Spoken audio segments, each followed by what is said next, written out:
সর্বশেষ যে লোকটা জান্নাতে যাবে তাকে আল্লাহ তাআলা জাহান্নামের আগুনে পোড়াতে পোড়াতে ছাই বানিয়ে ফেলবে।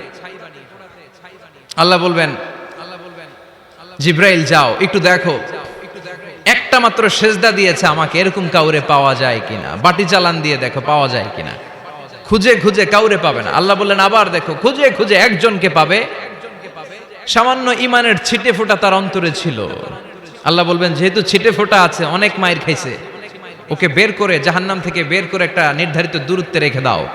রেখে দেয়া হবে, কিন্তু জাহান্নামের আগুনের লেলিহান শিখাতে তার গা ঝলসে যাবে। সে আল্লাহর ডেকে বলবে, মাবুদ তোমার কাছে আমি কিছু চাই না,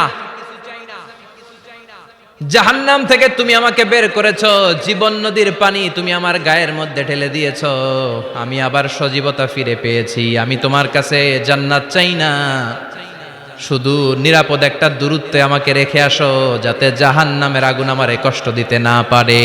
আল্লাহ আমি কিন্তু তোমার কাছে জান্নাত চাই না। কি চাই না?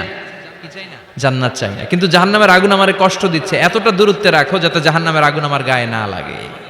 আল্লাহ বললেন ওকে রাখবো, কিন্তু আমার সাথে একটা কন্ট্রাক্টে যেতে হবে, যে এটা তোমাকে দিলে তুমি আর নতুন করে কিছু চাবা না। সে বলবে আমি রাজি, কন্ট্রাক্ট হয়ে যাবে।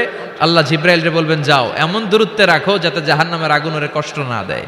রেখে আসা হবে, অনেক দিন সে ওখানে আনন্দে থাকবে, আল্লাহ শুকরিয়া করবে। সে মনে মনে বলবে বেঁচে গিয়েছি, আমি বেঁচে গিয়েছি, জীবনে আর কিছু চাই না, জাহান্নাম থেকে আমি বেঁচে গিয়েছি। অনেকদিন থাকার পরে মনে মনে ভাববে বাইসা তো গেছি, কিন্তু নতুন করে একটু ট্রাই করে দেখি, জাহান্নামের সৌন্দর্যের দৃশ্য একটু চোখ দিয়ে অবলোকন করা যায় কিনা। সে আল্লাহরে ডেকে বলবে আল্লাহ ইনদি সুআল, আমার একটা ফরিয়াদ আছে। কি ফরিয়াদ? আল্লাহ আগেই বলে রাখি আমি কিন্তু জান্নাতে যেতে চাই না। আল্লাহ বলবেন কি চাও? সে বলবে আল্লাহ তোমার জান্নাতটা তুমি কত সুন্দর করে বানিয়েছো, আমি একটা নজর শুধু দেখতে চাই।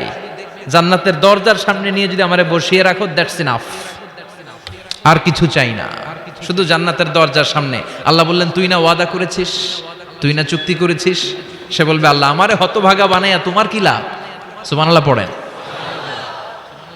আমারে তুমি হতভাগা বানিও না। আল্লাহ বলে ঠিক আছে, আবার সিগনেচার কর যে জান্নাতের দরজার সামনে বসিয়ে দিলে আর কিছু চাবি না। সে সিগনেচার করে বলে আমি চাবো না। আল্লাহ বললেন জিব্রাইল বেচারারে ধরে জান্নাতের গেটের সামনে বসায় দে। এবার জান্নাতের গেটের সামনে বসে বসে জান্নাতের সৌন্দর্য দেখা শুরু করবে। সুবহানাল্লাহ। এমন সৌন্দর্য যেটা চোখ দিয়ে কেউ দেখে নাই, কান দিয়ে শুনে নাই। ওই সৌন্দর্য চোখে দেখে, কান দিয়ে আওয়াজ শুনে মাগার ভোগ করতে পারে না। অন্তরে জ্বালা আছে না নাই? এয়ার কন্ডিশনের রুমে ঢুকতে না পারলেও, এয়ার কন্ডিশনের রুমের দরজার বাইরে দাঁড়ালো, এয়ার কন্ডিশনের রুমের একটা ঠান্ডা বাতাস গায়ে লাগে না? কথা বলেন। তো ও যখন জান্নাতের দরজার সামনে দাঁড়াবে, ওর গায়েও এরকম জান্নাতের ঠান্ডা বাতাসের হিমেল ছোঁয়া গাটাকে শীতল করে দিবে। ওই শীতল হয়ে